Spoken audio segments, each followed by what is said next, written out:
Welcome to Rhythm University. In this segment, we're going to talk about critical numbers and how we could actually use leading indicator KPIs as your critical number for your quarter or annual execution plans. I cover this in chapter 7 in the book Rhythm. Every quarter is a 13-week race. So if you take a look at your 13-week race, to really gain focus, you need to know what is your main thing.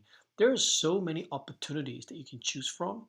But if you have the right discussion, you align yourself to your strategy, you got to pick something, make something your focus. So let's do that. Let's assume you've picked a focus. Then what's the critical number for? Well, how do you measure results? How do you push on that main thing?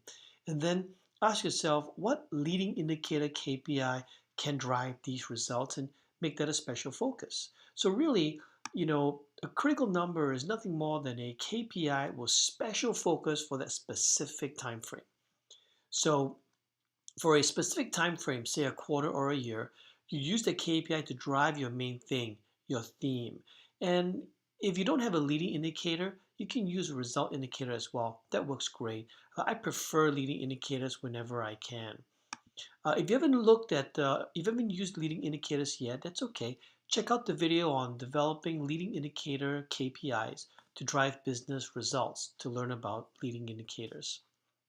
So if you think about your critical number again, I like to have two. One to drive your main focus and the other one to maintain balance. Some people ask me, Patrick, why do we need two? Well, if you are so focused on your main thing and measuring it so hard, it is possible that you get out of balance, that while you get so optimized over on one side of the company, you could fail on the other side, causing you problems. So let's take a look at an example. Let's say, this quarter we're really trying to push so hard on more sales.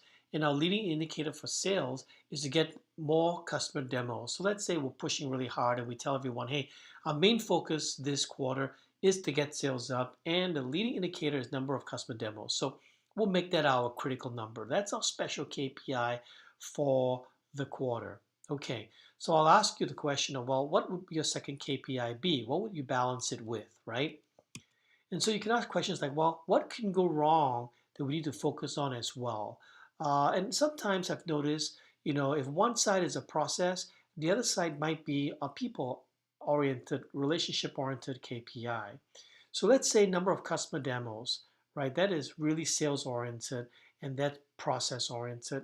If you did it really hard, what could go wrong? Well, maybe we install software for our customers and they aren't happy. Maybe we push so hard on demos, we didn't do a good enough job making sure that the customer has a good solution.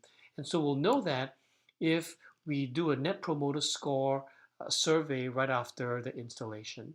And by the way, if you need to learn more about the net promoter score, check out Fred Reichelt's book on the ultimate question.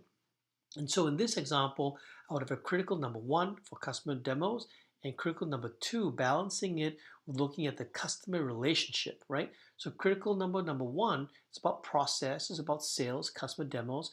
Critical number 2, it's about relationship, making sure that my customer is still happy and satisfied and an advocate after installation.